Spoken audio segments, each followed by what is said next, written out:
It's Mon Mothma's HoloNet, and we're just posting on it. Welcome back to Mothma News and our 50-day countdown to the Mask of Fear by Alexander Freed. Today is day 36, and we're talking about sacrifice. For too long, Mon's sacrifices for others have been overlooked, and I'm having none of it. She has sacrificed far too much for far too long for me to allow people to continue to behave as if she hasn't sacrificed. And especially when she's sacrificed so much more than so many other people. I just think people like Senator Wartall should shut up when they say that Mon doesn't understand anything about sacrifice. Okay? Thank you. Much of this is going to be off script because I feel that this is one of the topics that I tend to ramble and rant about. So I just want to see what I get from that.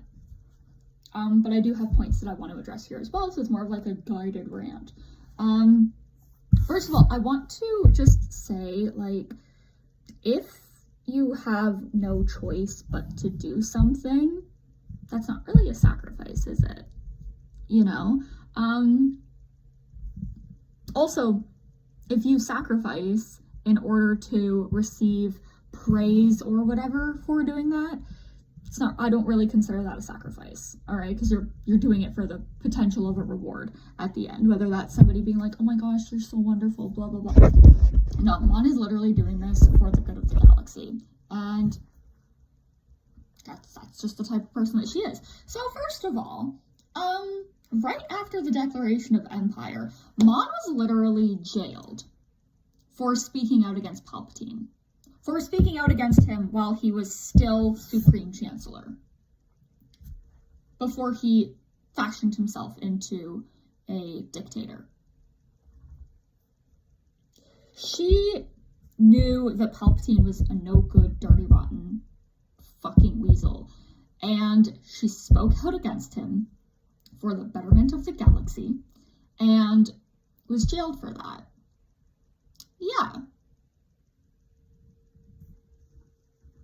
A little bit lower on the sacrifice list, but she literally put her personal safety and personal freedom aside to speak out against Palpatine and the things that he was doing. She was not the only, in any of these instances, I'm not saying that she is the only one to do these things, to sacrifice these things, but these things will get ignored so many times by people, right?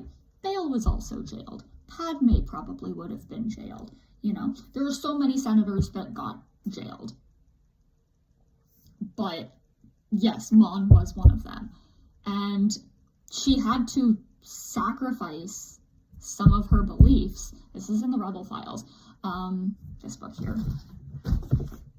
That she and Bale were allowed to kind of regain their freedom if they signed loyalty pledges to Palpatine and they agreed to follow certain rules. So she was sacrificing essentially her right to free speech. She gave that up so that she could leave jail and continue serving the people of the galaxy, right? Because if she hadn't done that, now, with that, there is the point that, yes, that option was probably given to her because of the privilege that she has of being human. She also has the privilege of coming from the core world. So, yeah, like, there are other groups of people who sacrificed, right? You know, the Lasats, the Gormans, every other rebel. But I really do not like the rhetoric of specific characters that seem to think, or their words seem to sound like they think that they've sacrificed more for Mon and that she didn't do enough. I've mentioned this before with Vel. I've mentioned it with Senator Wartall. Now, I don't think that Vel genuinely believes that her cousin is not doing enough for the galaxy, right? But I do think that Senator Wartall genuinely believes that. And he's probably not alone. I bet there are Star Wars fans out there who are like, yeah, I don't think Mon Mothma sacrificed enough. Okay, well, fuck you. Second, she consistently puts her life on the line. She sacrifices her family. And that's just not like physical sacrifice. She literally sacrifices the ability to have a connection with her daughter because she is so focused on fixing the galaxy. Yes, she has to also literally, potentially, sacrifice her daughter's safety and comfort and all of these things. She's not thrilled about it. I'm sure that Lita, currently, the way that she thinks, would not think of it as a sacrifice. She's like, oh, I'm doing what I should be doing. For Mon, it is a sacrifice, right? And yes, she has little to no choice in the matter, but she does have a choice. She can either continue to have her daughter there on Coruscant with her, or she can continue being a rebel. For her, there is no choice. Again, yes, she continuously sacrifices her freedom. She's on the fucking run from the Empire. She is hiding. She cannot leave Yavin 4. That is a point that is brought up in the Rogue One novelization. She really cannot leave Yavin 4. She rarely leaves the company of other high-ranking rebel officials because of the fact that her safety is so paramount that they need to have her close to them. She pretty much lives on Home 1. I wouldn't consider that her having freedom, especially because she can't be like, oh, I'm gonna go do this thing and just get to do it. She doesn't have that, right? And, you know, yes, she made the choice to leave Coruscant and join the rebellion full time, but that does not mean that she necessarily wanted to not have any of the freedoms that she once had. And, you know, I would argue that she probably didn't have very many of these freedoms while she was still living on Coruscant, right? Yeah, she puts her life on the line. A lot. Yeah, her life was on the line that entire time that she was still in the Imperial Senate. If she'd been found out, she would have either been jailed permanently, probably tortured, ultimately killed. Or at least not if not physically killed, spiritually killed. She would have lost the sense of who she was because she would have had no fight left in her, right? She puts her life on the line, calling out Palpatine for the Gorman massacre.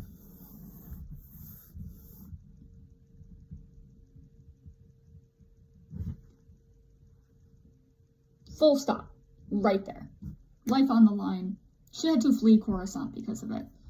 She puts her life on the line many, many times. And sometimes she nearly fucking dies. If I had a nickel for every single known assassination attempt that she survives,